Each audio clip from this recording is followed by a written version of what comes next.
give yourself a big hand. Here twice a month in honor of Dr. William Mackey Jr., Louis Ray Rivera, Dr. Professor Amos Wilson, Brother Gil Noble, Raj Malik El-Shabazz, Professor George Simmons, Dr. Ben, Dr. Clark, and all the historians that gave up fame and fortune, that could have went the other way, and they decided no, to burn the midnight oil, to write books with no computers, looking up. They didn't have to do that, family. They could have went on like Cornel West, and they still dumped it. Wouldn't even give him his tenure. So we meet here to make sure these people flew big Cadillacs, big cars, good pensions, to bring history. And we do not want them to be forgotten. We want to keep their name going. So we have these lectures in their honor to bring truth. And I want to thank y'all for coming on, because people that come on and support it, we want to thank you. Now, we have books. This is Blueprint for Black Power, in honor of the Amos collection. We sell these books and we send the proceeds back to Sababa, so Sababa can continue the work of the late great Amos Wilson.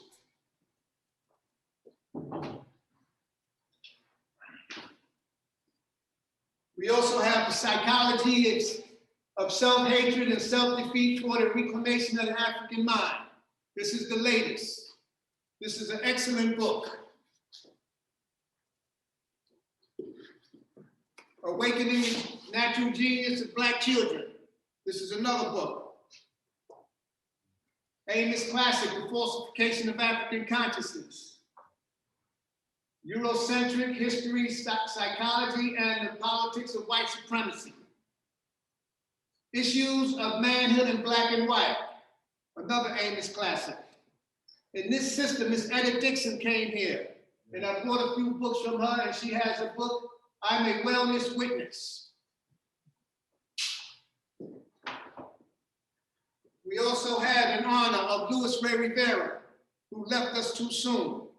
And he used to come down here and speak for hours. His classic, Jazz and Jail.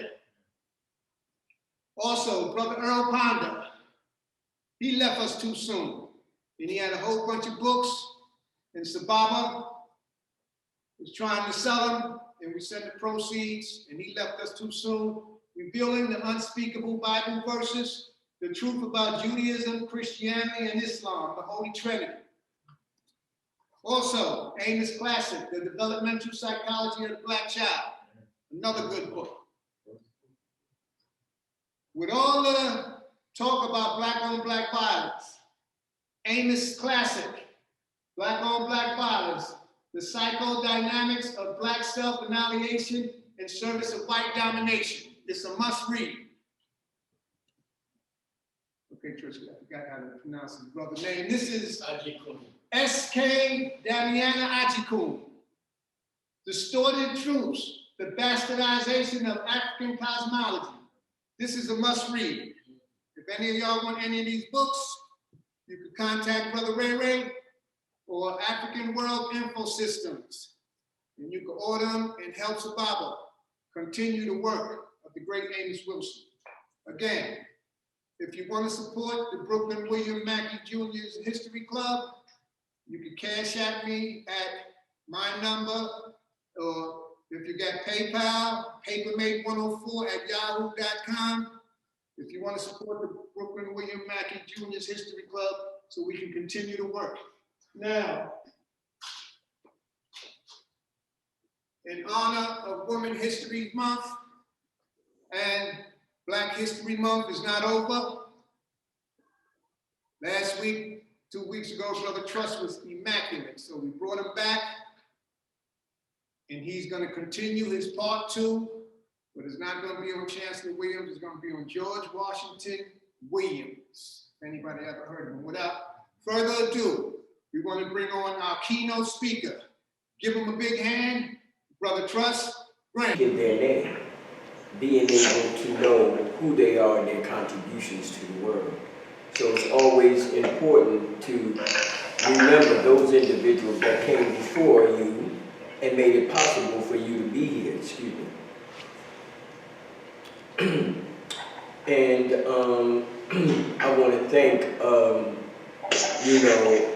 the Mackey Group for giving me this opportunity to share with you some of my endeavors in the area of research and study. As we get started, I want to first acknowledge, who I am. My name is Brother Truss Graham. I'm a part of African Echoes, which is a historical, cultural organization out of Newark, New Jersey. We happen to be a branch of First World Alliance that was here many years ago and set the foundation for these type of forums as early as the early 80s. And as you know, Dr. Bannon, Dr. Clark, and people like Ivan Van Sertima and those individuals led the charge. In recognition to this month, we started out by giving, some praise to Chancellor Williams, because Chancellor Williams was one of our focal points of dealing with his book, Destruction of Black Civilization and the Rebirth of African Civilization. And also to give recognition to those scholars that laid the foundation for us to be here. So in conjunction with Chancellor Williams. Family, please mute your mics. Please mute your mics, please. In conjunction with African History Month, we thought it would be, appropriate that we highlight, individuals who played a significant role in scholarship. And one of the personalities that we, focused on first was Chancellor Williams. We touched lightly on William Lorraine Hansberry, Leo Hansberry. Since we was doing the Williams, I thought it'd be appropriate to us to deal with one of the foremost, historians, the foundation to history in America, the person that literally laid the foundation. This is before W.E.B. Du Bois, before Chancellor Williams, before William Leo Hansberry. This is before Cheikh Anta Diop, before John Henrik Clark, before John G. Jackson. And for all of those heroes and sheroes, because this is Women's History Month, and Ray mentioned quite a few of our scholars, but no women. So it's important that we acknowledge those women like Drusilla Houston Dungy Houston, the wonderful Ethiopian of the Kushite Empire, the book that she wrote, or Shashi McIntyre, or Jeannie Bain, or Rosalind Jeffries. These are prominent, powerful black women that wrote serious material and literally contributed to our knowledge and insight. So we want to also acknowledge them. I want to give you at least some idea on who I am and what my organization does, and a little insight with that, and then we're going to get started because we got quite a bit of material we want to cover this evening, and it's going to take a little time. Truss Graham is my name. African Echoes, George E. Simmons Legacy Group, which is our mission statement. And it states, African Echoes, George E. Simmons Legacy Group is an organization that is dedicated to the restoration and maintenance of the culture, tradition, and history of African people at home and abroad. Our primary focus is to stimulate, educate, and serve our communities by providing alternative educational and cultural outlets that are steeped in African values, African principles, and most of all, in African worldview. To maintain our sense of equilibrium and principle, we use an ancient concept called ma'at, truth, justice, righteousness, balance, and reciprocity. It provides for us the grounding force of morality, integrity, and ethics that represents the cornerstone to one's character and personality and our relationship to the world. In short, we see ourselves as the custodians of African consciousness and culture, protectors of principle and personality, and servants of and for African people. I say Asante Sana Hotep and free the land. As we get started tonight, as I said, our subject matter is of a very prominent personality that most, I would say, very diligent scholars in the African community are familiar with, George Washington Williams, but most people aren't. He's really this unsung hero that literally contributed so meaningful and literally was snuffed out of history. And one of the reasons was because of a lack of information pertaining to his contributions. So it was a personality by the name of John Hope Franklin. Are y'all familiar with John Hope Franklin? John Hope Franklin is the premier emeritus professor of history out of Duke University. That was his last university that he was. He was at quite a few universities, premier scholar, also a son of Tulsa, Oklahoma. His father was a lawyer for the Tulsa, Oklahoma victims of the Tulsa, Oklahoma riots, as well as you know, they were residents of that particular area and literally were part of the resistance and the fight for, you know, reparations and liberation in Greenwood, Tulsa, Oklahoma. So, I mean, in Greenwood, Oklahoma, excuse me. And John Hope Franklin, when he came to this particular research, found out that there was little or nothing available on this prominent personality, George Washington Williams. And he said that the reason he became familiar with George Washington, he said, because he never heard of him before. Now, when you think of a person like, you know, John Hope Franklin, you would think of a person that really, when it comes down to know the scholars that came before him, he would be one of those individuals that really does his homework. When it comes down to scholarship and when it comes down to crossing your T's and dotting every I, he's one of those kind of guys. So when he said he wasn't familiar with him, it was really, really one of those issues that provided for me that this was really some unsung hero that was hidden in the annals of history. And how was we going to retrieve that? And John Hope Franklin made it his business, his life to do so. As a matter of fact, it took him 40 years to write this book. 40 years. Remember I told you last week about the book by Les Payne, you know, the book on Malcolm X, which took 32 years to write. 32 years. This is what real scholarship is about. That you take your time, it's meticulous, but you make sure that you get it right. You make sure that it's accurate. You make sure that you provide the community with information that they can sink their teeth in, but most of all, that they have references for, that you have evidence for.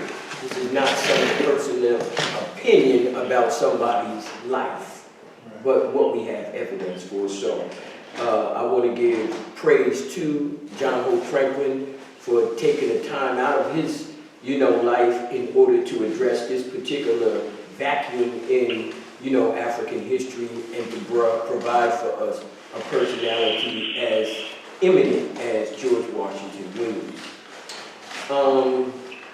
Most people don't really familiar with George Washington Williams because we don't actually are not familiar with the time period. He was born in October 16th, 1849. Let me say that again, 1849. And he was born in a place called Bedford Springs, Pennsylvania. Bedford Springs, Pennsylvania, Western Pennsylvania. And in that particular period, you know, it was, as you know, the height of slavery was still in effect. So the very nature of what he was engaging in was part of that particular experience. But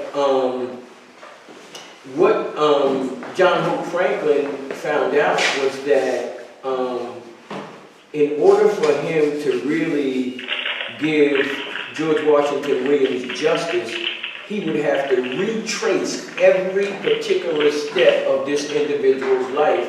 And the only problem was there was very, very few available records in order to do so. So he had to really do all of the legwork. Let me just give you a laundry list somewhat of some of the accomplishments of one George Washington Williams. He was a historian, he was a clergyman, he was a politician, he was a lawyer, he was a lecturer. He fought in the Civil War and the Mexican War. He was the founder of a newspaper, he was a journalist, an author, as well as a preacher. He was a pastor, you know, and said to be the first African American or otherwise to write an objective scientific research history of American people, of African people in America. Ever. Ever. That's just a list of some of the material. And what I'm going to do is I'm going to go into a short biography of George Washington Williams that comes out of this book. And one of the reasons that, if you notice, I read quite a bit because I have a love for books. Amen. And I have a love for information, especially our history. Amen. But I was taught by these individuals you see behind me, and that guy over there, William Mackey, was a bookman, a real bookman. And my major concern is always to encourage you in the steps of William Mackey and Professor Simmons and Dr. Clark, that to encourage our community to read, to actually read, to make it your business, to take time out your every day to read. You know, I'm not talking about the internet or, you know, to get a book and read. Amen. And my attitude from the very beginning was influenced by Professor George Simmons that introduced me to Fritz Lewis, who owned a bookstore in Brooklyn. And that literally set me on the road, the journey, or the quest for information, but most of it for how to study and research. And that's why whenever I come to a lecture, I will lecture. I can lecture, you know, extemporaneously on any subject. But I choose to read a lot at times because I encourage you to go out and purchase literature. That's my major concern. I'm about books, and I want y'all to be about books and information and about sharing that with other individuals. So the book that I'm going to be reading from tonight is called King Leopold's Ghost. It's by Adam Hochschild, and it's about one of the most notorious villains in the history of the annals of time. He would make Hitler look like a choir boy. They talk about 6 million Jews. He killed 10 million Africans just in the Congo alone. Yes. 10 million. And when it comes down to ruthlessness, nobody was more ruthless than an individual of this caliber. And by the way, you know, most people don't even know of it. Most people don't even know of it. But before the night is out, you will know who he is and some of his dastardly deeds. And there's I brought a few particular reference material that you can draw on for some books and some video material that shows you the detailed material that led to the literally kidnapping, confiscation, and the destruction of a people and a landmass, you know, and they did it with no holds barred. So, without further ado, again, the name of the book is called King Leopold's Ghost. It was actually published by Huffington Mifflin, and it was originally published in 1998. It's readily available. It's in softback now. I have a few copies here. And two, that one thing about Adam Hochschild, he's a very well-researched individual.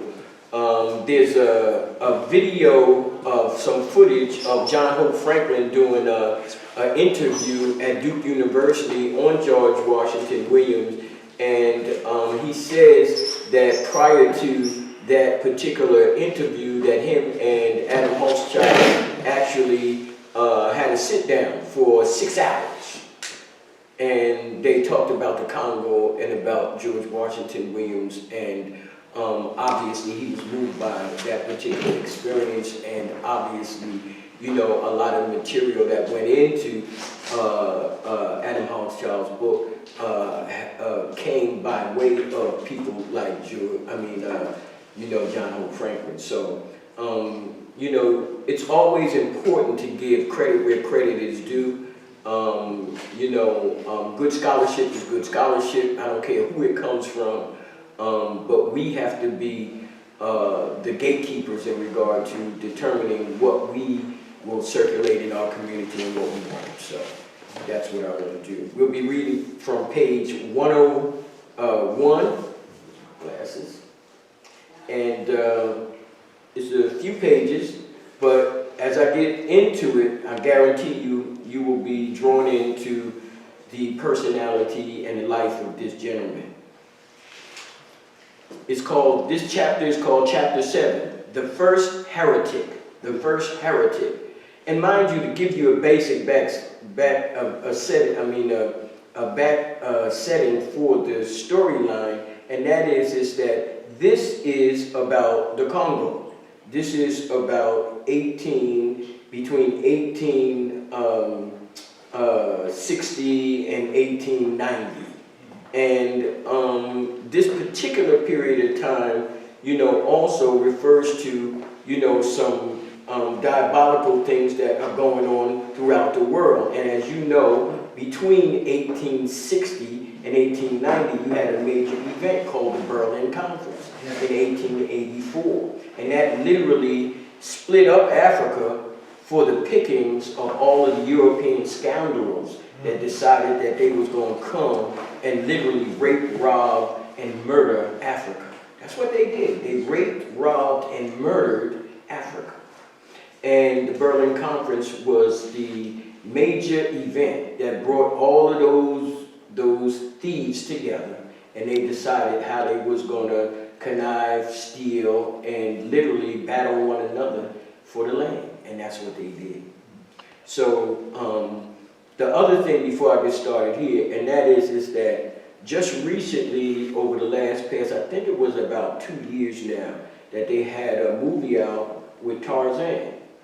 And by the way, in that movie, the reason I had a problem, not just with the movie in regard to this fictional character, Tarzan, but the issue of mixing history with fiction. And if you don't know history, then you'll assume that the personality is fiction.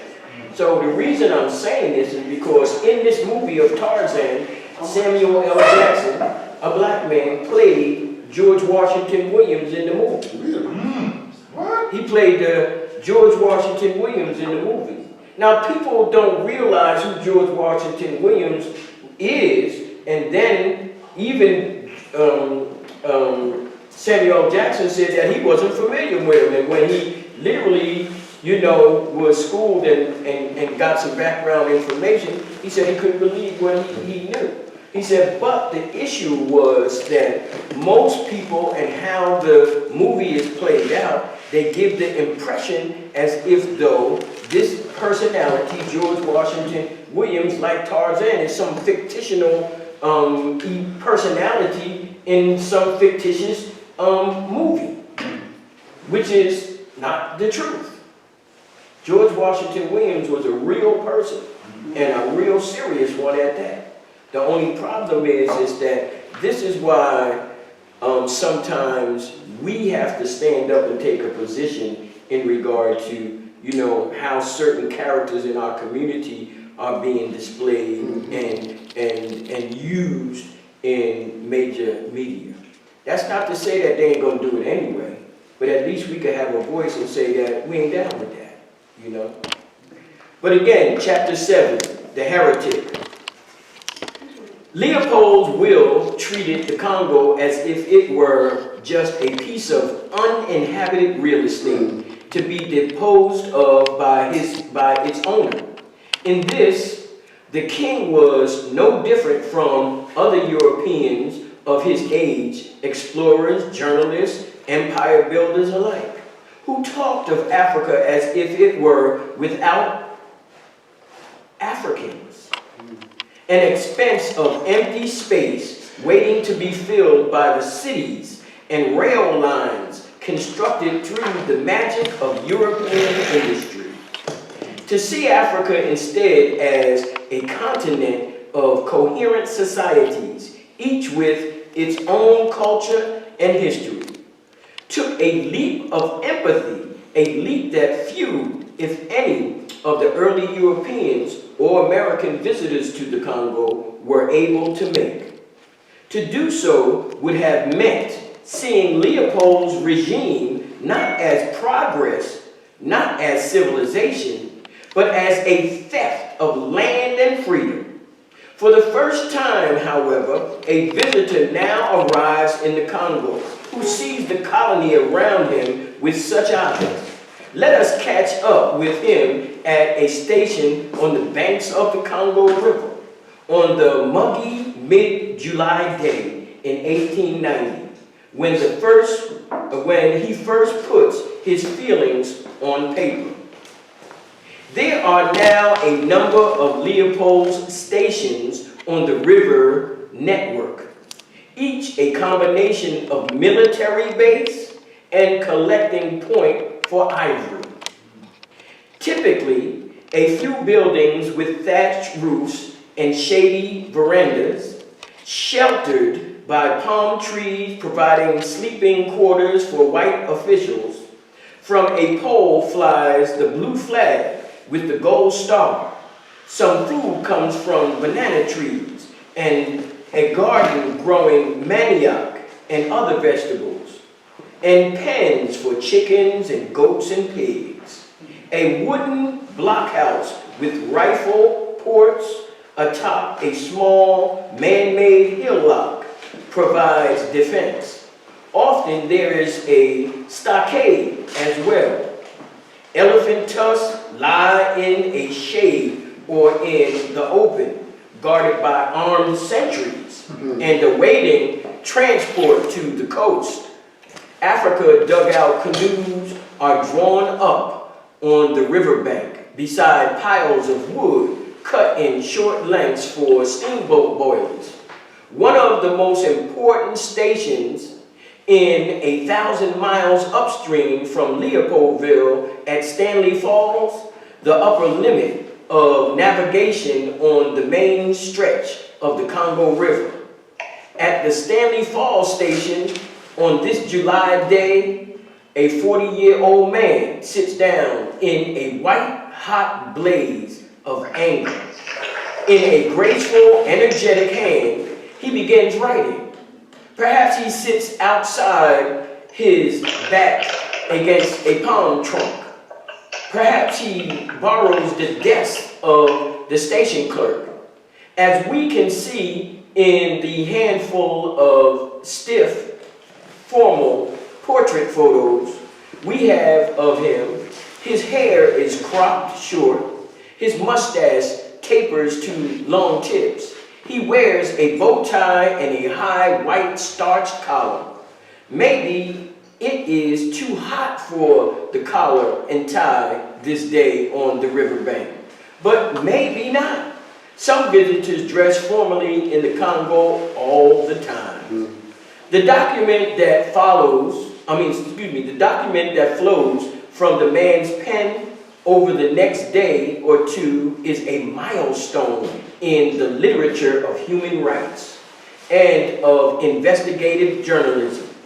It is entitled An Open Letter to His Serene Majesty, Leopold II, King of the Belgians and Sovereign of the Independent State of Congo, by Colonel the Honorable George Washington Williams of the United States of America. Now here's a black guy who decided that he was going to write a letter to one of the most powerful jokers in the world, and he was a nobody. But he felt that he had enough juice that if I'm going to write something, homeboy going to listen. But let's go on. It says that George Washington Williams was indeed an American. He was not, however, a colonel, a claim that was to cause him problems later, and he was black, largely because of that he had long been ignored. Among the eager throng of visitors drawn to the Congo as Leopold began to exploit it, Williams became the first great dissenter. Let me say that again. Williams became the first great dissenter, and like many travelers who find themselves in a mortal inferno, he had begun in search of something he hoped would be more like paradise. Williams had come to Congo over a route that seems almost as if it had taken him through several different lives. Born in Pennsylvania in 1849, he had only scanty schooling.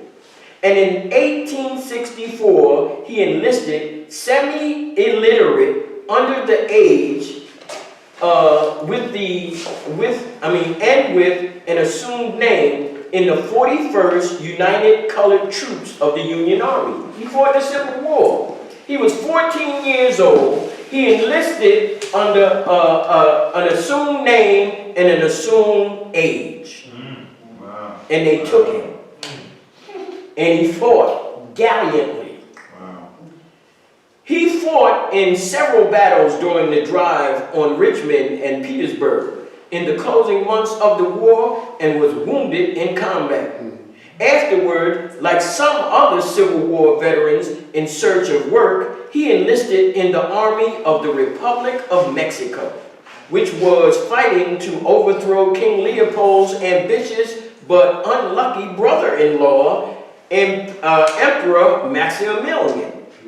When he returned home with no job skills except soldiering, Williams enlisted in the U.S. Army and passed the better part of a year with a cavalry regiment fighting the Plains Indians. Sometime during the second half of 1867, when they both spent time at various army posts in Kansas, Williams's path may have crossed that of a young newspaper correspondent by the name of Henry Morton Stanley. Y'all know him? After leaving the Army the next year, Williams studied briefly at Howard University. Let me say that again. After leaving the Army the next year, Williams studied briefly at Howard University, which when he mentioned it in later years, sometimes that came out sounding like Harvard University. Later in his life, he also claimed a doctoral degree he had never earned. He was a brilliant student, however, and moving on to the Newton Theological Institute. I just want to stop there for 1 second, add some storyline to his time at Howard. According to John Hope Franklin, he said that when George Washington Williams went to Howard University, First of all, he felt that, you know, Howard University would give him some of the things that he would need as an underpinning to be a better researcher, a better scholar. And he felt that it was a shortcoming in a variety of ways. But before he could go to the school, he decided that he didn't have any of the credentials to be recognized as, you know, a legitimate student. So he decided that the only way that he was going to get in was he going to write another letter. And he wrote a letter to General Oliver O. Howard. You know who Oliver O. Howard is? Yeah, the first black general. Please tell me, man. The first black General general. Oliver O. Howard is the guy who they named Howard University after. He was a white man, and he also was an individual who founded a particular agency in the federal government called the Freedmen's Bureau. And it was originally, you know, for displaced Africans and poor whites after the Civil War. And they set this up as somewhat of a relief center in order to deal with, you know, all these people that didn't have a place to go or, you know, home and stuff like that. And these was the individuals. Say that again? No, I said he started that. Yeah, General Oliver O. Howard. In other words, he was the individual who was part and parcel, one of the individuals on the ground floor of creating Howard University. And remember, Howard University was an institution that was primarily developed for mulatto individuals. I'm pretty sure y'all familiar with, even Claude Anderson in his book, I think, Dirty Little Secrets, he talks about this issue of the brown bag test, where that, you know, in order for you to be accepted in this particular institution, you had to send a picture of yourself with your registration, and they would give you what was called a bag test. You know, a regular brown paper bag, and put your face next to the bag. If you was darker than that brown paper bag, you wasn't getting in. What's wrong with that? Prejudice. Well, we know how you think, but, you know. But these are some of the things that they had to deal with in the early days. So when we think of these HBCU organizations and institutions today, they were quite different in their early inceptions. You see? Right. So, you know, we have to be mindful of that when we do that. It's the same thing like when we call our organization black, like the NAACP. It's never been a black organization. Never, at no time. It never, in its inception, it was always a multiracial organization. That's what its inception was. And 4 white people started it. Wasn't no black people around when they started it. You know, they brought some in, but eventually that became the issue. But let me read on from Miss Place. Later in his life, he also claimed a doctorate degree he had never earned. He was a brilliant student, however, and moving on to the Newton Theological Institute outside of Boston. He managed to compress a 3-year graduate theology curriculum into 2 years. In letters he wrote, just after his army days, barely a word is spelled correctly, and the sentences are painfully garbled. But a few years later, he could compose fluently in the rolling cadence of the 19th century pulpit. A speech he gave when he graduated from Newton in 1874 sounded the theme that would lead him to Congo 16 years later. For nearly 3 centuries, Africa has been robbed of her sable sons. The Negro of this country can turn to his Saxon brothers and say, as Joseph said to his brethren who wickedly sold him, quote, we, after learning your arts and sciences, might return to Egypt and deliver the rest of our brethren who are yet in the house of bondage, unquote. The day will come. Williams had already begun writing and speaking about the bondage closer to home. The position of American blacks enduring the long post-Civil War backlash of lynching and Ku Klux Klan violence, and the return of white supremacist rule throughout the South. As a veteran, he was especially angry that so few hopes of the war that ended slavery had been realized. The year he graduated from the seminary, Williams married and became pastor of the 12th Baptist Church, the major black congregation in Boston. In this job, as in others to come, he did not stay long. His life seems to have been infused with restlessness, for although he had considerable success in each new profession he took up, he seldom remained in any one of them long. After only a year as a minister, he moved to Washington, D.C. and founded a national black newspaper called The Commoner. The first issue proudly printed congratulatory letters from the famous abolitionists Frederick Douglass and William Lloyd Garrison. But the paper soon folded, and Williams returned to the ministry, this time in Cincinnati. He became a columnist for a local newspaper and once again started a paper of his own. Then, in another abrupt turn, he resigned his pulpit, studied law, and apprenticed himself to a lawyer. Homeboy was going all over the place. I mean, he was just doing everything. It says that in 1879, at the age of 30, he was elected the first black member of the Ohio State Legislature, where he raised heckles by trying to win a repeal of a law banning interracial marriages. He left the legislature after only one term. In his next career, William made a much greater mark, and by the time he again moved on, he left something substantial and lasting behind him. It was a massive book, History of the Negro Race in America from 1619 to 1880. Negroes as slaves, as soldiers, and as citizens, together with a preliminary consideration of the unity of the human family and the historical sketch of Africa and an amount of Negro government of Sierra Leone and Liberia. Published in two volumes in 1882.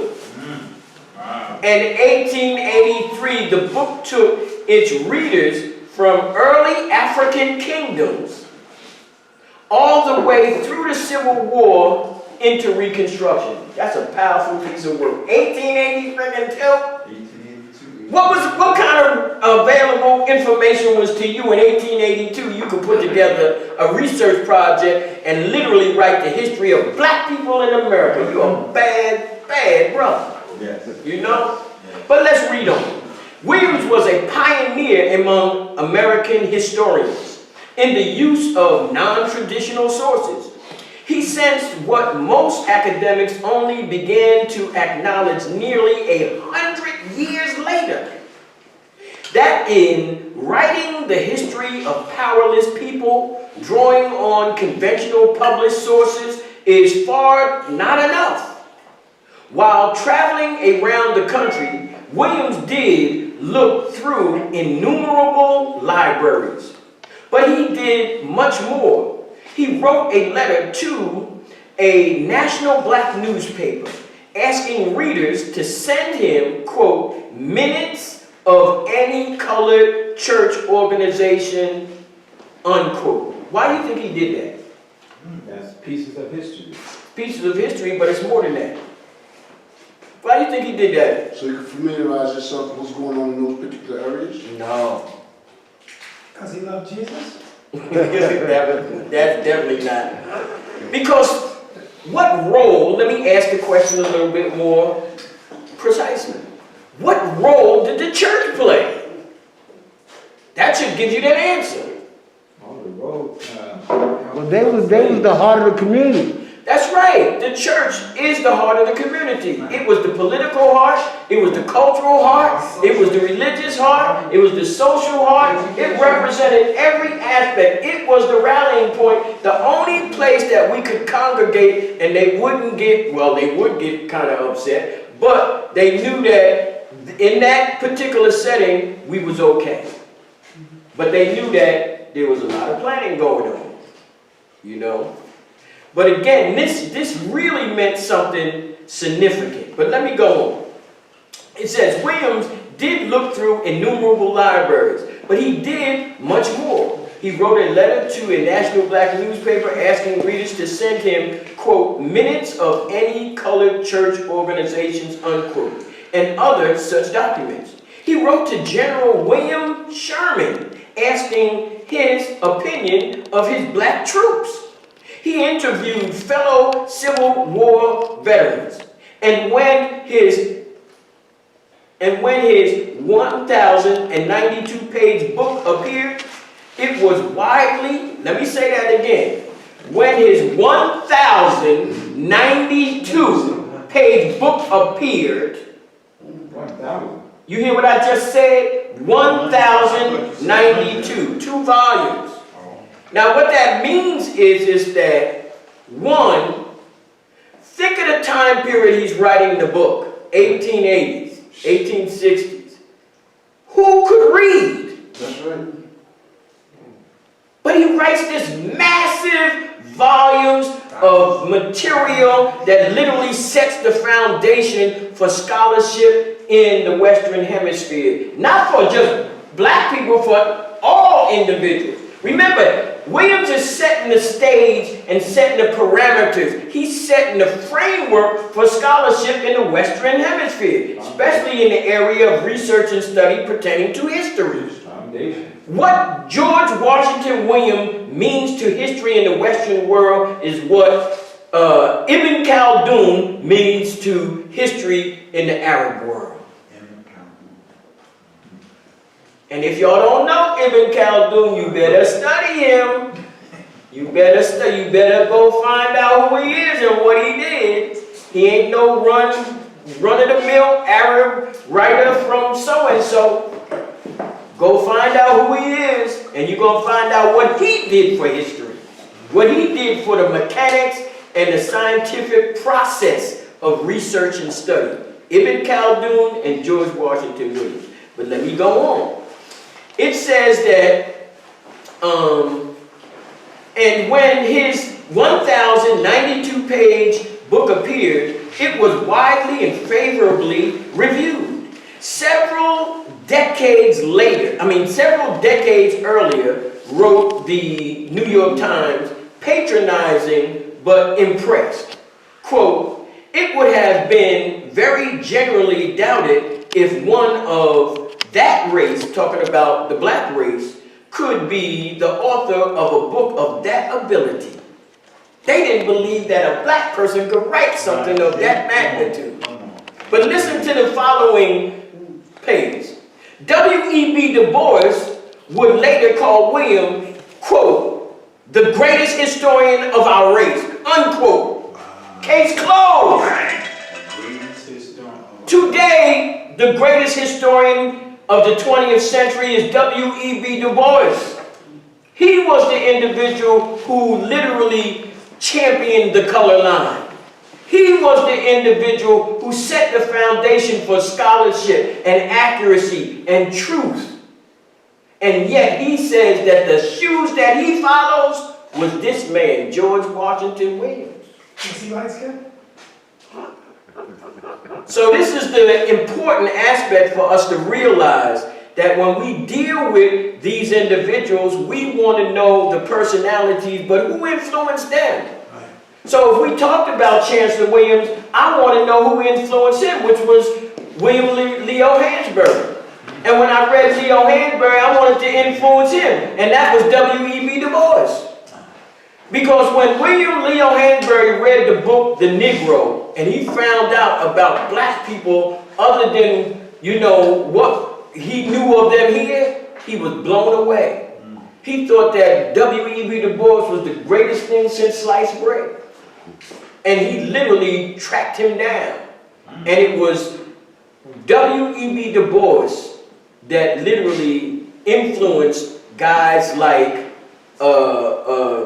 Carter G. Woodson and all of these individuals who have, and mind you, one thing all of them guys got in common: Howard University. Howard University. Chancellor Williams went there and was a professor. Leo Hanbury was there, was a professor. Carter G. Woodson was there and a professor, and they got rid of every one of them. Oh, wow. They told Leo Hanbury that he couldn't publish papers that had the name Africa on it. Could you imagine that? But those aren't the black universities. No, that's they are. They are now, but back then they wasn't. And remember who was setting the curriculum and the standard. I like Claude Anderson's, portrayal. He said that at that time they were actually white universities in blackface. But that's not to take where they are today. So we look at them, very affectionately today. They do good things and so forth and so on. But we have to realize the reality from which they come. But let me go on. Williams began to travel the lecture circuit, addressing veteran groups, fraternal organizations, and church organizations, black and white. He seemed to have a speech for any occasion, from the 4th of July celebration to a meeting of the Philadelphian Literary Society of Washington. And he soon signed up with the leading lecture agent of the day, James B. Pond, one of whose clients was William Morton Stanley. He managed to meet everyone from Henry Wadsworth Longfellow to President Grover Cleveland and Rutherford B. Hayes. And many who met him came away with a positive impression of this earnest young man. Less impressed were many black Americans who thought Williams too quick to turn his back on them in his eagerness to consort with the high and mighty. Despite his success, money flowed through Williams's fingers, and he left a sting of angry creditors behind him. Now, it's funny about this particular part because some of the greatest scholars weren't great managers of money. Hubert Harrison was this guy. He was a brilliant personality. But when it came down to managing money, that wasn't his strong point, And eventually, he turned state evidence against Marcus Garvey. Oh, wow. William? Y'all didn't know that? Long story. Who you think was sleeping with Amy Ashford? Long story. Look, this is what I want y'all to do. Y'all know I don't ever come here without evidence. So my thing is if I tell you something, I'm going to give you a reference. I'm not going to tell you something and it's going to be shooting from the hip. No, that's not how it goes. The reference I just made to you in regard to Marcus Garvey and Hubert Henry Harrison, you can find that material in Tony Martin's latest book on Amy Ashford Garvey. That's right. That's a fact. Hubert Henry Harrison. Hubert Harrison. That's right. Hubert Henry Harrison. They call him the Black Socrates of Harlem. Mr. W.E.B. Du Bois used to call Hubert the intellectual machine.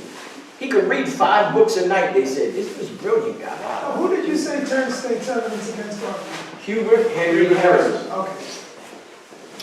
Okay, despite his, he wrote a second book, immense energy into a variety of projects. He wrote a second book about the experience of black soldiers in the Civil War. He went to New Mexico in search of land for a possible settlement of black farmers. He fired off articles for newspapers. He worked as a lawyer for the Cape Cod Canal Company.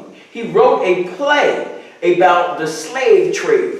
he threw himself into the work of Union veteran organizations, receiving the honorary title of colored from the most important of them, the Grand Army of the Republic. He testified before Congress in favor of a monument to Black Civil War veterans.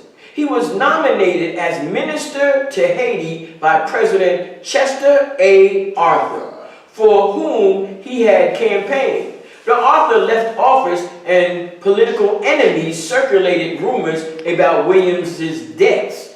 So the appointment did not ever take place. Once when Williams was meeting with Arthur at the White House, someone else had chosen the same time to see the president, Henry Sheldon Sanford. Then, lobbying in Washington for the United States recognition of Leopold's Congo, the president introduced his two visitors to each other. In the embryonic Congo state that Sanford described, Williams saw a chance to pursue the dream he had first mentioned in his seminary graduation speech. He wrote to one of Leopold's aides proposing to recruit Black Americans to work in the Congo. In Africa, surely there would be the chance for pioneering and advancement when denied Blacks in the United States. He also submitted a statement to the Senate Committee on Foreign Relations, urging recognition of the International Association of the Congo, and added the Congo to his list of lecture topics. In 1889, William won an assignment to write a series of articles from Europe for a press syndicate. He also tried, but failed, to be appointed an American delegate to the anti-slavery conference in Brussels. Nonetheless, he passed himself off as a delegate when he visited London. Brussels, he found, was a city filled with Europeans trying to outdo each other in condemning slavery. And in this atmosphere, the young American son of a freed slave made a good impression. Yet, despite the impressive list of achievements, Williams could not resist embellishing his story. He had this tendency to make himself bigger than what he was. It was sad because he was just so brilliant. He didn't even have to do it. But he felt, but remember, I think that that is a result of living in a white supremacist environment where everything is looked at in this way, and no matter what he did, even though it was brilliant, it was never recognized, not by the white community, not on that level. So he was always trying to meet what he felt was the bar standard for what he thought that they could do and be around them, you know, rubbing shoulders with the rich and the wealthy and the powerful. When in reality, he had it all inside himself and really didn't realize it, you know. But let's go on. It says that yet, despite his impressive list of achievements, Williams could not resist embellishing it. Colonel Williams reported the newspaper Independent Belgier, who won his rank during the Civil War, has written at least 5 or 6 works about Negroes.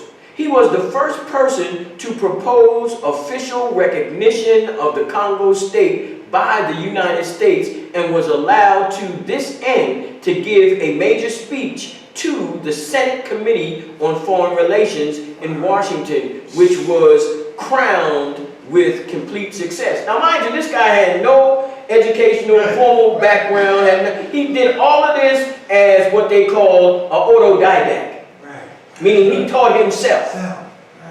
And now he's standing in front of the Senate Committee on Foreign Relations, giving them a breakdown. It's a bad brother. The first newspaper piece Williams sent home from Belgium was an interview with Leopold, whom he described as, quote, a pleasant and entertaining conversationalist. His hair and full beard were carefully trimmed and liberally sprinkled with gray. His features were strong and clear, cutting keen, and his eyes bright and quick, flashed with intelligent intent from behind a pair of eyeglasses. When Williams asked what the king expected in return from all the money he had spent developing the Congo, Leopold replied, quote, "What I do there is done as a Christian duty to the poor African, and I do not wish to have 1 franc back of all the money I have expended," unquote. On this first meeting, Williams, like many others, was dazzled by the man whom he called, quote, "one of the noblest sovereigns in the world, an emperor whose highest ambitions is to serve the cause of Christian civilization and to promote the best interests of his subjects, ruling in wisdom, mercy, and justice." That sounds like some high pie in the sky stuff, boy. I'm telling you. They say that every time you come to the welfare office. That's what they tell you. It says Leopold clearly saw that the way to charm his particular visitors was to offer a sympathetic ear to his projects. For in the same article, Williams reported that the king, quote, "proved himself a good listener," unquote. What he listened to apparently was Williams's long-cherished plan to put black Americans to work in Africa. That's all he heard. Everything else he said, "You gonna get some black jokers to come over here and work? We down with that." See, he was thinking one thing, and Leopold was thinking some other stuff. You see? And this is the idea of when you are thinking about doing something, taking into consideration the people that you're working with and whether y'all on the same page. And in this case, they was not on the same page. It says that that Leopold clearly saw that the way, it says that Williams struck an agreement,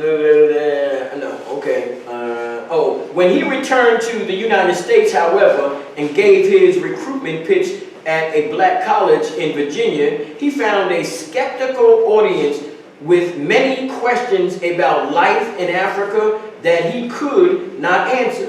At that point, he postponed the recruiting plan and decided to go first to the Congo and gather material for his book. That presented him with the job of raising the money for steamship tickets, food, supplies, porters for the long trek around the rapids. The main patron he pursued was the American Railroad Baron Collis P. Huntington, who was a minor investor in the planned Congo Railway. Williams sought him out and followed the visit with a stream of flattering letters, which eventually produced a small subsidy for his African travels. In December 1889, Williams met President Benjamin Harrison at the White House. It is not clear that Harrison did more than wish him a good trip to Africa, but as was often the case in his life, Williams later used this meeting with a man of power to imply that he was carrying out an important confidential mission for the white boy. As Williams prepared for his trip, dropping references to his connections with the president and Huntington, Leopold and his aides grew suspicious that he might be covertly serving American business interests on moving into the territory. When Williams passed through Brussels on the way to the Congo, he later said, quote, "Every possible influence was exerted to turn me aside from my mission. An officer of the king's household was dispatched to me for the purpose of persuading me not to visit the Congo. He dwelt upon the deadly character of the climate during the rainy season, the perils and hardships of traveling by caravans, the heavy expenses of the voyage. After this, the king sent for me and said that it was difficult to travel in the country and more difficult to obtain wholesome food for white men. What he hoped I would postpone my visit to the Congo for at least 5 years, and that all necessary information would be furnished to me in Brussels. In reply, I told His Majesty that I was going to the Congo now. And the issue was, see, Leopold knew what was going on in the Congo. And he knew that if George Washington Williams got there, Problems. it was going to be an issue. Between January 1890 and the beginning of the following year, Williams sailed around the entire African continent, periodically sending Huntington urgent requests for more money. He managed to meet everyone from the vice president of the Boers in Transvaal Republic to the Sultan of Zanzibar, to the Khedive of Egypt, as well as to receive an honorary membership in Zanzibar's English Club, and to deliver a lecture at Cairo's Khedive Geographical Society. But his most important visit was to the Congo, where he spent 6 months proceeding on foot around the lower rapids and by steamer up the Great River, with many stops all the way to Stanley Falls. Traveling the river by steamboat at the time was a matter of progressing perhaps 30 miles a day, sometimes fewer when heading upstream. Each day the boat stopped in the late afternoon, sometimes docking at a state post or mission station, but more often being moored to the riverbank for the night. The captain posted sentries and sent a crew of black woodcutters to chop down trees as fuel for the following day's run.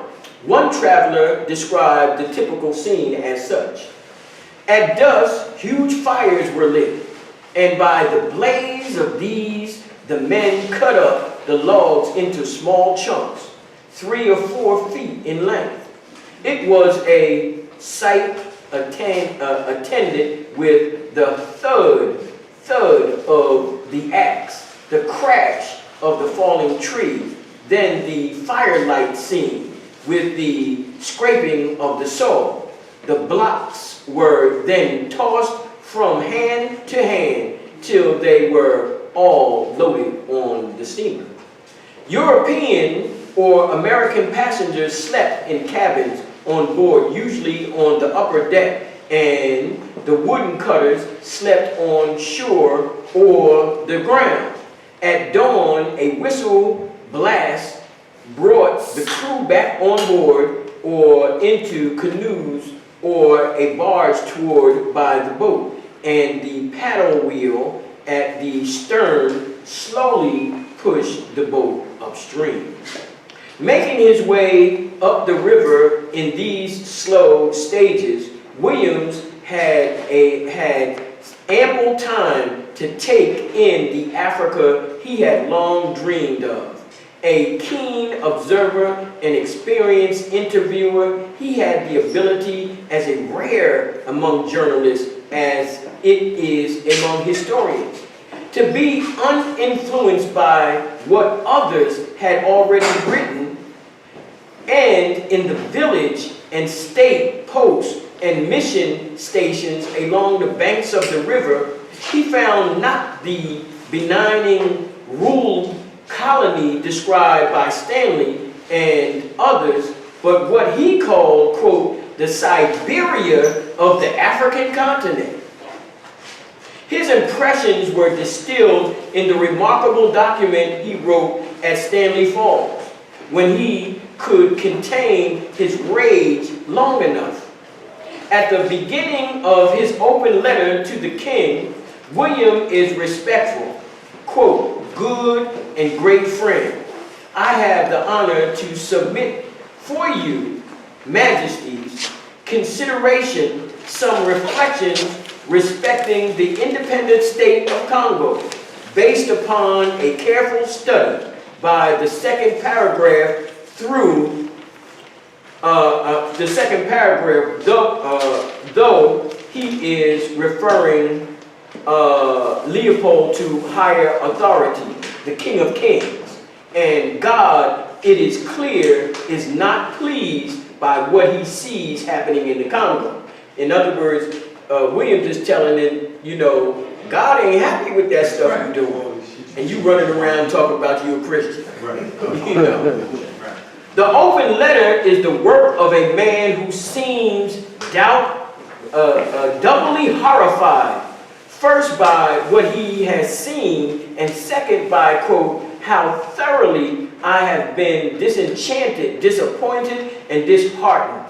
After all the painful things I have spoke and written of the Congo country, state, and sovereign, almost immediately Williams get down to business, assuming the tone of one of his many professions, that of lawyer. Quote, "Every charge which this is him saying to Leopold, every charge which I am about to bring against your Majesty's personal government in the Congo has been carefully investigated. A list of competent and veracious witnesses, documents, letters, official records, and data has been faithfully prepared." In other words, homeboy did his homework. He wasn't coming there shooting from the hip. He had all of his stuff ready, waiting, and like a military gunner ready to fire. And brother, he let loose on him. He said that the documents were to be kept, quote, "until such time as the International Commission can be created with power to send for persons and papers to administer oaths and attest the truth or falsity of these charges." It is easy to imagine Leopold's fury on finding himself addressed in this prosecutorial voice by a foreigner, by someone he had tried to dissuade from going to the Congo in the first place, and no less by a black man. If it were printed as this book is, the open letter would run to only about a dozen pages, yet in the short space, Williams anticipated almost all the major charges that would be made by the International Congo protest movement of more than a decade later. In other words, he was doing this and nobody, white, black, or otherwise, was saying anything about what was going on in the Congo. Not one person. See, when we hear about the stories come later, we hear about Joseph Conrad, we hear about Edmund D. Morel, we hear about even Mark Twain. Mark Twain wrote a book, King Leopold's Soliloquy, about the tragedy and the atrocities that were going on inside the Congo.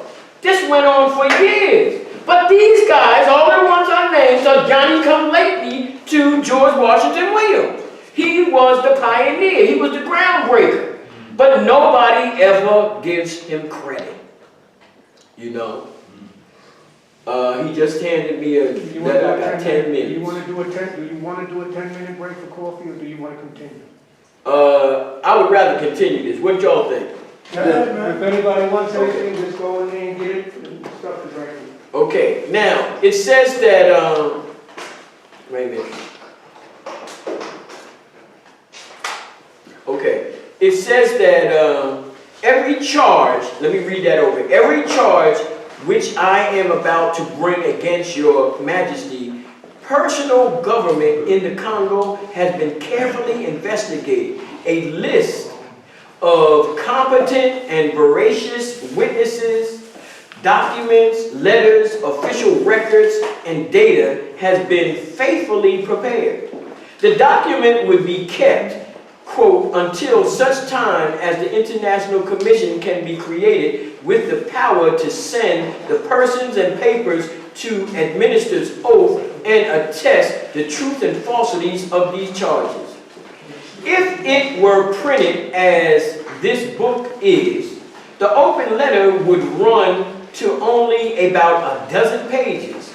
Yet, in that short space, Williams anticipated almost all the major charges that would be made by the International Congo protest movement of more than a decade earlier. And this is what he came up with. Stanley and his white assistants had used a variety of tricks, such as fooling Africans into thinking that whites had supernatural powers, to get Congo chiefs to sign their land over to Leopold. That's what you be doing, Reg, to get them people to sell their real estate. That's y'all know he in the real estate, and he be using that technique, you know. It'll work. It says that a number of electric batteries had been purchased in London. Listen to this. Let me say this first again. Read it so y'all understand what is taking place and what George Washington Williams is saying, that these white boys put on this spectacle to get black people to think that they were some superhuman god.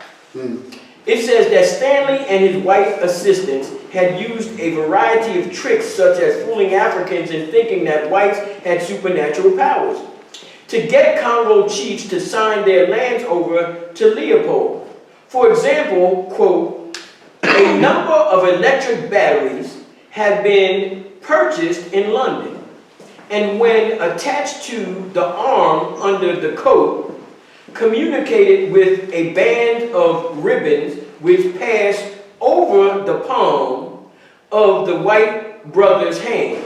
And when he gave the black brothers a cordial grasp of the hand, the black brother was greatly surprised to find his white brother so strong that he nearly knocked him off his feet.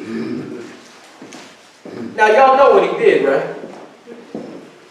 Everybody know what he did? Gave him a shot. Yeah, he just gave him the old, Buzzer. that's right. It wasn't. Right.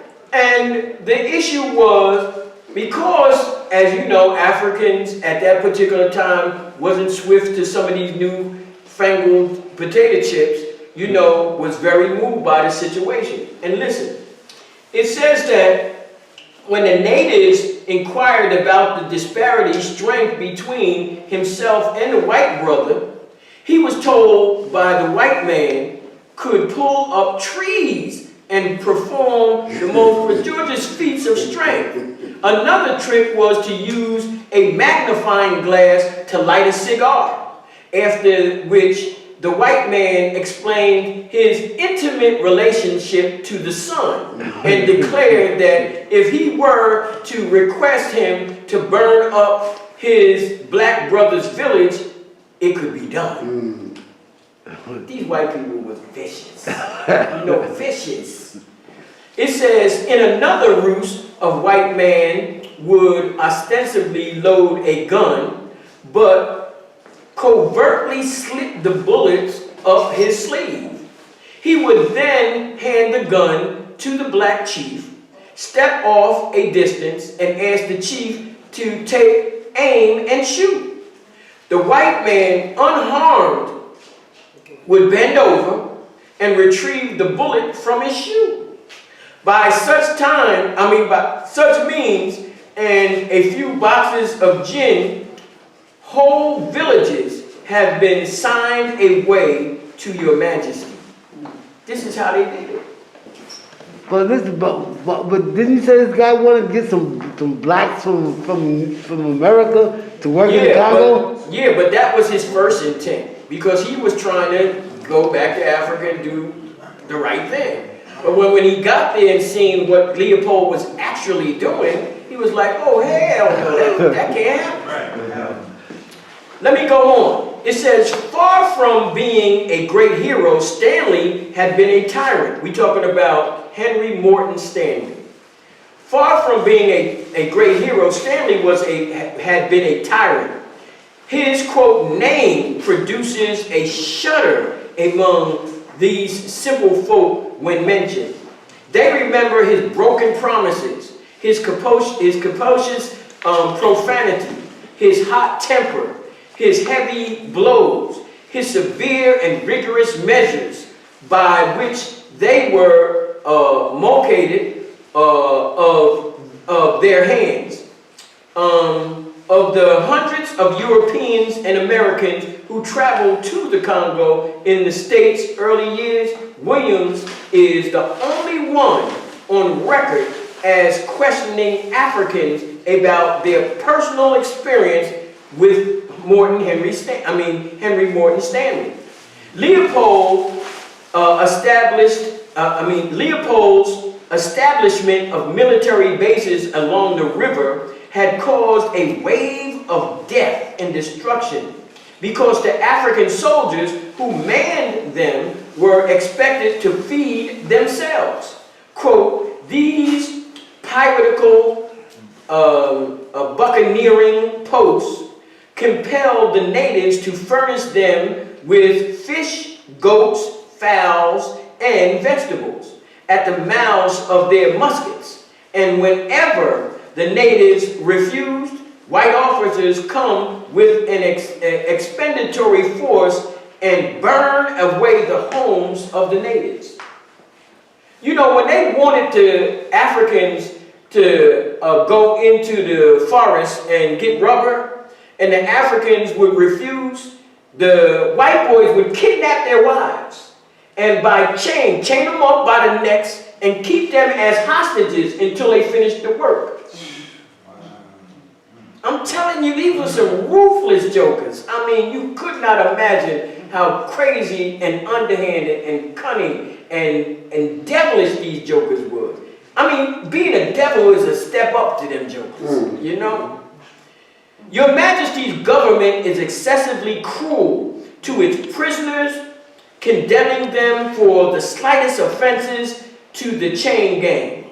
Often, these ox chains eat into the necks of the prisoners and produce sores about which the flies circle, aggravating the running wounds. Leopold claimed that his new state was providing wise government and public service was a fraud. There were no schools, no hospitals, except for a few sheds, not fit to be occupied by a horse. Virtually none of the colony's officials knew any African language. They couldn't even talk to the Africans. That is cold. The courts of Your Majesty's government are abortive, unjust, partial, and delinquent. Here, as elsewhere, Williams provides a vivid example. A white servant of the Governor General went unpunished for stealing wine while black servants were falsely accused and beaten. White traders and state officials were kidnapping African women and using them as concubines. White officers were shooting villagers, sometimes to capture their women, sometimes to intimidate the survivors into working as forced laborers, and sometimes for sport. You shoot people for sport. This is just...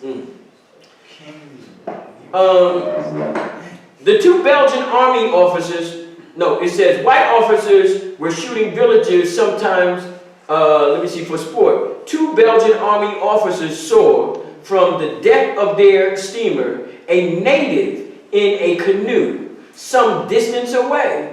The officers made a wager of £5 that they could hit the native with their rifles.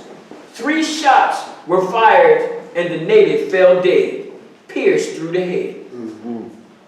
Instead of Leopold being the noble anti-slavery crusader, he portrayed himself as Your Majesty's government engaged in the slave trade, wholesale and retail. Think about that. Leopold's level of slavery was in wholesale and retail. Now that's cold. That's cold. I mean, like, come on. Sound like the Lancey student.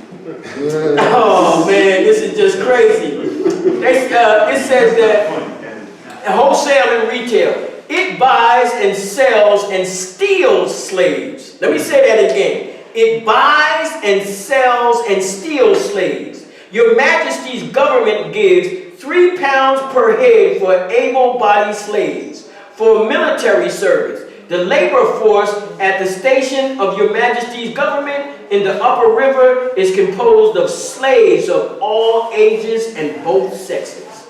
William was not done. 3 months after writing the open letter, he produced a report upon the Congo state and country to the President of the Republic of the United States of America. President Harrison probably had no more expected to hear from him than Leopold had. In writing to the President, Williams repeated his charges, adding that the United States had a special responsibility toward the Congo because it had, quote, introduced the African government into the sisterhood of states, unquote. As in the open letter, he supported the charges with personal examples. At Stanley Falls, slaves were offered to him in broad daylight, and at night I discovered canoe loads of slaves, bound strongly together. Williams called for this, quote, oppressive and cruel government, unquote, to be replaced by a new regime that would be, quote, local, not European, international, not national, just not cruel. That's cold, man. That's just too cold. Whether Williams was calling for self-government or for international trusteeship, it would be many years before anyone else from Europe or the United States would do the same. In a letter Williams wrote to the American Secretary of State, he used a phrase that seemed plucked from the Nuremberg trials of more than a half a century later. Right. Leopold's Congo state, Williams wrote, was guilty of crimes against humanity. Let me say this. It has been documented by John Hope Franklin that the phrase crimes against humanity was coined by George Washington Williams in the 1880s. That we use the term today as if though it's something new. That's right. He was kicking it in the 1880s. Crimes against humanity. In other words, first of all, it shows you his level of internationalism. He wasn't just thinking about black people in America, he was thinking about Africans all over the world. And he knew what colonialism, when stretched its arms all over the world, what it actually was doing. Because he's seen it firsthand. So this was bringing about a complete change in how we see these things. But let me go on. It says that that the open letter was printed as a pamphlet, and before the end of the 1890, while its author was still completing his circuit of Africa, it was distributed widely in both Europe and the United States. It is not clear who arranged for the distribution, but it was probably a Dutch trading company. don't ask me to pronounce this, it's in Dutch, or Voetenkatten, whatever.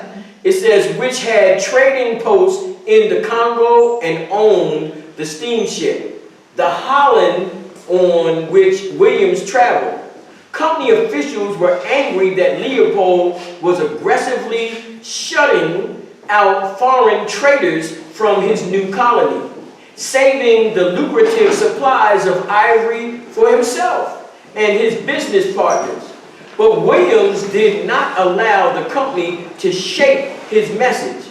The open letter mentioned the issue of free trade only briefly and far down on the list of accusations. After the open letter was published, the New York Herald, which had sent Stanley to Africa, devoted a full column to it under the heading, "The Administration of the African Free State declared by an American citizen to be a barbarous investigation demanded." The article quoted Stanley, who called the open letter, quote, "a deliberate attempt at blackmail," unquote. What was more ominous was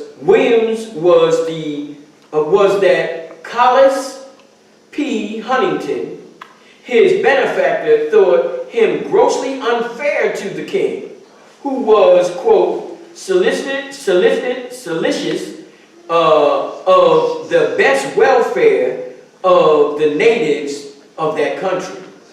A furious Leopold told the British minister in Brussels not to believe Williams. Quote, "Colonel Williams may be all the king says he is," unquote. The envy reported to his home office, but I suspect there is a good deal of disagreeable truth in this pamphlet, unquote. In his memoirs, one of Leopold's advisors recalls an urgent meeting held to discuss what to do about Williams's pamphlet. Leopold and his aides quickly orchestrated a counterattack. The journal de Brussels asked, quote, "First of all, who is Mr. Williams? This man is not a United States colonel." In subsequent articles, the paper referred to him as, quote, "the so-called colonel, the pseudo-colonel, an unbalanced Negro, and Mr. Williams, who is not a colonel." The Belgian press, of course, had never questioned the rank of, quote, General Henry Sheldon Sanford, who also wasn't a general either. But they felt that it's time to go after the black guy, you know. But it said that Henry Sheldon, other Belgian newspapers, however, took Williams's accusations seriously. Quote, "with commercial speculation dominant in the Congo, a personal, absolute, and uncontrolled regime whose chief autocrat has never set foot in the country he is governing." Y'all heard that? Wow. Y'all heard that, right? Are y'all clear? Leopold never, at no time, ever went to Congo. Not one day. Remember, see, But how was he governing if he never was there? easy, you got other people doing it. Basically. Right. Delegation. It's called by proxy. Yeah. And they did it around the world. That wasn't done there. Who you think, how America got to be America? Who was running America first? England. No. The first, Anybody? Who literally colonized England first? Colonized America first. Spanish, right. That means, don't you know that the word Florida, the original Florida went from Nova Scotia in Canada all the to Texas. That was Florida. From Nova Scotia in Canada all the way to Texas. How did they acquire that? How did they acquire that land? Anybody know? They claimed it in the name of the Queen. No, they didn't. Not the Queen, the Pope. It was called the Document of Discovery. Y'all gotta look that up. The Document of Discovery. Look that up. That's one of the most important documents in the history of colonialism. The Document of Discovery. It actually had its beginning around 1445 when the Pope Eugenius II gave the Portuguese the whole west coast of Africa and the ability to subjugate its people in the name of converting them to Christianity. The Document of Discovery. Y'all write that down. Go to YouTube. They got a few different Native Americans. But they got a brother by the white boy a Native American by the name of Robert Miller. Yes. And you'll see him on there. He gives one of the best presentations. Him and another Native American, they are like champions for this Document of Discovery. And bruh, listen, when you look at the history, you also have the Document of Discovery of Alexander VI in 1493, which was right after Columbus, discovered America. So, and what that discovery did was, that was Pope Alexander VI. And what he did was, there was a beef between Portugal and between Spain. Absolutely. And what happened, tell them what happened. Well, Portugal broke off from Spain. It was a part of Spain. And it broke off from Spain. And Yeah, but that's way after. I mean, what you talking about happened, that was way well, earlier. Spain and Portugal was blessed by the Pope. Yeah, but at that time, what they was doing was that, remember, Portugal had already become a nation state. Right. Right, and Spain was already a nation state. Right. The only problem is they didn't look at themselves as the same. And what the Pope did was they were jockeying for new access to resources. Remember the issue about... They speak two different languages. Yeah, but the issue about those two countries they were the farthest countries west of the Asian continent. Remember, Europe is not a continent. It's a part of Asia. And the farthest part of Asia to the west is Spain and Portugal. And then next thing off that is the little island we call England. Now, the problem is that for those countries, Spain and Portugal, to get resources, which they want to get spices and all of this stuff, they had to go all the way east. And this is where they get calling Native American Indians and all, because they were trying to find resources going in that direction. But the problem was, because it was so much land between themselves and, the Far East, they ended up having to pay so much high tariff prices on anything that they got. By the time it got back to Spain or Portugal or England, the price was so high they couldn't even sell it. So only the aristocrats, the elite, had access to certain particular stuff. This is where you get certain diseases like gout and all of that was the result of only these elite individuals having access to foodstuffs and things that the normal people couldn't get. We talking about access to salt. We talking about access to spices. We talking about access to just basic things in order to make a life worth living. Europe was a ferocious, vicious place. Yes. The food was so nasty. I mean, if y'all ever get a chance, go to YouTube and listen to Dr. Mackey talk about Europeans. Oh, please. My God, this man is one of the best. He's the best. Yes. But the issue is that this tells you how they were operating, how they were thinking. You know, let me see where we at the time. And this gives us an idea on what and how we should be operating when we deal with them. Hold on now, let me see.